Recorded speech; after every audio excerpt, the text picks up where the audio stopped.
इस वक्त कोरोना की वजह से पूरी दुनिया एक संकट के दौर से गुजर रही है। हमारे पेरेंट्स ने, हमारे ग्रैंड पेरेंट्स ने शायद कभी भी ये दौर नहीं देखा इतना बड़ा, इतना बुरा जितना इस वक्त पूरी दुनिया में आया हुआ है। हम सबको, सरकार को, कॉरपोरेट को, प्राइवेट सेक्टर को, एनजीओज को, सोसाइटी को, सारे लीडर्स को, सबको बहुत कंपैशनेट होकर काम करना है। अभी दिल्ली सरकार भी बहुत मेहनत के साथ में और बहुत फूंक फूंक के एक एक कदम रख के इस कोरोना के खिलाफ लड़ाई में लड़ रही है। सरकार सबको फ्री राशन दे रही है, करीब 90 लाख लोगों को फ्री राशन दे रही है। उसके अलावा 10 लाख लोगों को रोज़ाना लंच और डिनर कराया जा रहा है। कई लाख लोगों को मॉनेटरी सपोर्ट उनके अकाउंट में पहुंचाई गई है।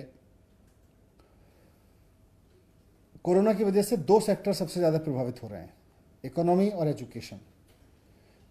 इकोनॉमी के फ्रंट पे भी बहुत सारे काम हो रहे हैं, लेकिन आज एजुकेशन पे मैं बात करने के लिए आपके बीच आया हूँ। और एजुकेशन में गवर्नमेंट स्कूल्स के बच्चों के लिए सरकार ने, जो दिल्ली के गवर्नमेंट स्कूल में पढ़ते हैं उन बच्चों के लिए सरकार ने ऑनलाइन क्लासेस शुरू कर दी हैं। उन्होंने उसमें ऑन फोन क्लासेस ली जा रही हैं, ऑनलाइन क्लासेस ली जा रही हैं और भी कई मीडियम्स के माध्यम से क्लासेस ली जा रही हैं और लेने की तैयारी है। प्राइवेट स्कूल के बारे में मैं कहना चाहता हूं कि प्राइवेट स्कूल दिल्ली में और भारत में, पूरे देश में कंपनियों द्वारा नहीं चलाए जाते, ट्रस्ट द्वारा चलाए जाते हैं, संस्थाओं द्वारा चलाए जाते हैं। ये माना जाता है कि प्राइवेट स्कूल, इस कानून में ये माना गया है कि प्राइवेट स्कूल जो लोग चलाएंगे और जो प्राइवेट स्कूल जो संस्थाएं चलाएंगी वो प्रॉफिटेबल संस्थाएं नहीं होंगी, वो चैरिटेबल संस्थाएं होंगी, वो ट्रस्ट होंगी। तो ऐसे में मुझे अब कई जगह से शिकायत मिल रही है, सरकार को शिकायत मिल रही है कि कुछ स्कूल बढ़ा चढ़ा के फीस चार्ज कर रहे हैं। सरकार से अनुमति लिए बिना बहुत सारे स्कूलों ने फीस बढ़ा दी है। कई जगह से शिकायत मिल रही है कि बहुत सारे स्कूल ट्यूशन फीस के अलावा और भी कई तरीके की फीस चार्ज कर रहे हैं, एनुअल चार्जेस ले रहे हैं, ट्रांसपोर्टेशन फीस ले रहे हैं, जबकि अब तो ट्रांसपोर्टेशन पे कोई खर्चा भी नहीं हो रहा। पूरे पूरे क्वार्टर की फीस मांग रहे हैं बहुत सारे स्कूल्स। कई स्कूलों के बारे में शिकायत मिली है कि उन्होंने, अगर किसी बच्चे ने फीस नहीं दी है तो अपने यहाँ ऑनलाइन क्लासेस बंद करा दी हैं, उन बच्चों की ऑनलाइन क्लासेस फैसिलिटीज़ बंद कर दी हैं।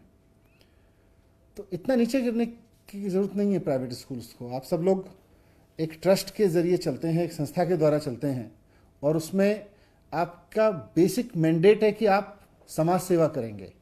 ऐसे में किसी बच्चे की फीस ना देने की वजह से उसको, उसका नाम ऑनलाइन क्लासेस तक से हटा देना, ये तो ठीक नहीं है।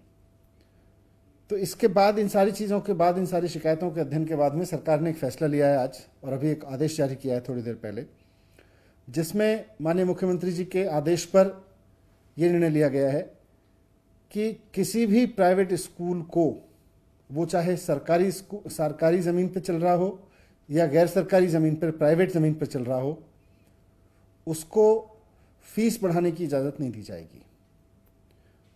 सरकार से पूछे बिना कोई भी प्राइवेट स्कूल फीस नहीं बढ़ा सकता, वो चाहे प्राइवेट स्कूल प्राइवेट ज़मीन पे चल रहा हो या गवर्नमेंट ज़मीन पे चल रहा हो। दूसरा, कोई भी स्कूल 3 महीने की फीस डिमांड नहीं करेगा, केवल ट्यूशन फीस डिमांड करेगा, वो भी महीनावार लेंगे। कोई स्कूल पेरेंट्स को 3-3 महीने की फीस नहीं चार्ज करेगा। इसके साथ जो ऑनलाइन एजुकेशन दी जा रही है बच्चों को स्कूल्स की तरफ से, प्राइवेट स्कूल्स की तरफ से, सभी बच्चों को देनी होगी।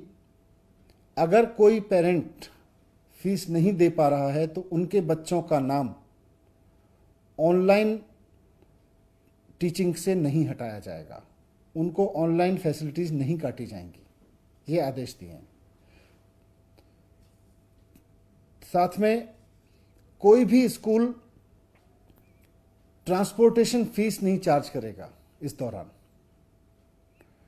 क्योंकि अभी ट्रांसपोर्टेशन पे कोई खर्चा नहीं है, इसलिए ट्रांसपोर्टेशन फीस चार्ज करने की ज़रूरत नहीं है। 1 महीने की फीस के अलावा कोई और 1 महीने की ट्यूशन फीस के अलावा कोई भी स्कूल, वो चाहे प्राइवेट ज़मीन पे बना है या सरकारी ज़मीन पे बना है, कोई भी स्कूल 1 महीने की ट्यूशन फीस के अलावा किसी भी पेरेंट से कोई और तरह की फीस चार्ज नहीं करेगा। ना ट्रांसपोर्ट फीस चार्ज करेगा, ना कोई एनुअल चार्ज करेगा, कोई चार्ज नहीं लेंगे। साथ में यह भी ऑर्डर दिया गया है कि सभी प्राइवेट स्कूलों की, चाहे वो सरकारी स्कूल पे, सरकारी ज़मीनों पे बने हैं या प्राइवेट ज़मीन पे बने हैं, ये जिम्मेदारी होगी कि वो अपने सभी स्टाफ को, टीचिंग और नॉन टीचिंग, कॉन्ट्रैक्ट का हो या आउटसोर्स किया हुआ हो, सभी स्टाफ को समय पे सैलरी उपलब्ध कराएंगे।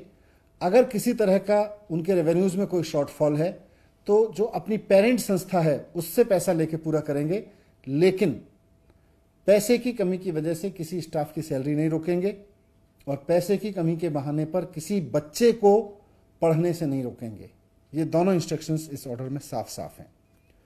और ये order Delhi school education act और नेशनल डिजास्टर मैनेजमेंट एक्ट दोनों के अधिकारों के तहत जारी किया गया है, क्योंकि इस वक्त पूरा देश कोरोना की आपदा से जूझ रहा है। पूरे देश में कोरोना को आपदा घोषित करके आपदा कानून लागू है। तो इस आपदा कानून के लागू होने के समय में इन आदेशों का जो पालन नहीं करेगा स्कूल, उसके खिलाफ दिल्ली स्कूल एजुकेशन एक्ट और आपदा कानून दोनों के तहत कार्रवाई की जाएगी। मैं फिर से समराइज कर देता हूं कि कोई भी स्कूल 1 महीने की ट्यूशन फीस के अलावा किसी भी तरह की और फीस चार्ज नहीं करेगा, ना ट्रांसपोर्टेशन फीस, ना कोई और एनुअल चार्जेस, ना कोई भी स्कूल सिर्फ इस वजह से कि कोई बच्चे ने फीस नहीं दी है उसको ऑनलाइन क्लासेस में शामिल होने से टर्मिनेट नहीं करेगा, उसको रोकेगा नहीं।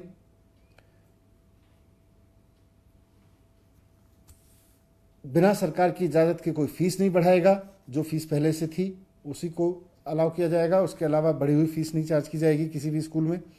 और साथ साथ सभी स्टाफ को, कॉन्ट्रैक्ट हों या आउटसोर्स किए गए हों, परमानेंट हों, टीचर्स, नॉन टीचर्स, सबकी सैलरी समय पे दी जाएगी। उसके लिए ज़रूरत पड़े तो अपनी पेरेंट संस्था से पैसा लेके दें, और जो इसका पालन नहीं करेगा उसके खिलाफ कार्रवाई की जाएगी।